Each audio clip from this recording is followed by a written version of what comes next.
केंद्र सरकार ने हाल ही में 8वें वेतन आयोग पर अपनी मुहर लगाई है। इसके लागू होने पर केंद्रीय कर्मचारियों की सैलरी में भारी इजाफा होने की उम्मीद है। इसका लाभ पेंशन भोगियों को भी मिलेगा। अमूमन वेतन आयोग सैलरी और पेंशन में 15 से 3% तक की वृद्धि की सिफारिशें करते हैं। अब लोगों के मन में सवाल है कि 8वां वेतन आयोग लागू होने के बाद सैलरी स्ट्रक्चर कैसा होगा, साथ ही केंद्रीय कर्मचारियों और पेंशन भोगियों को बढ़ा हुआ पैसा कब से मिलना शुरू हो जाएगा। वहीं अब 8वें वेतन आयोग का राष्ट्रपति द्रौपदी मुर्मू ने संसद में अपने अभिभाषण में जिक्र किया है। राष्ट्रपति द्रौपदी मुर्मू ने कहा है कि सरकार ने 8वें वेतन आयोग के गठन का निर्णय ले लिया है। इससे केंद्र सरकार के कर्मचारियों को बहुत फायदा मिलेगा। भारत जल्द ही 3 सबसे बड़े अर्थव्यवस्था बनेगा। इस सरकार में मातृभाषा में शिक्षा के अवसर दिए जा रहे हैं। सरकारी उड़ान योजना से हवाई यात्रा का सपना भी पूरा होगा।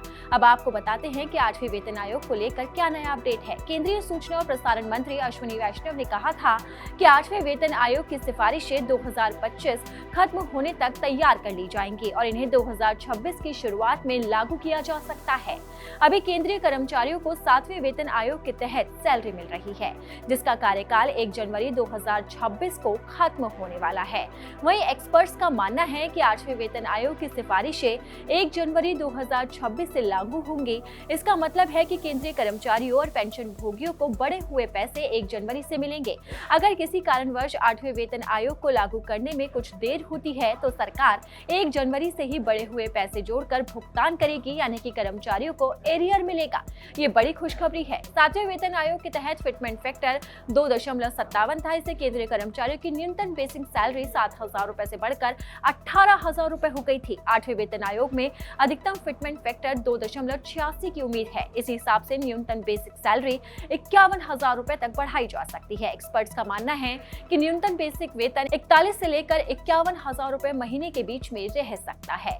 वहीं राज्य सरकारें केंद्रीय वेतन आयोग की सिफारिश अपनाने के लिए बाध्य नहीं होती है, लेकिन ज्यादातर राज्य सरकारें केंद्र के फैसले के बाद अपनी थोड़ी बहुत बदलाव के साथ सिफारिशें लागू करती हैं।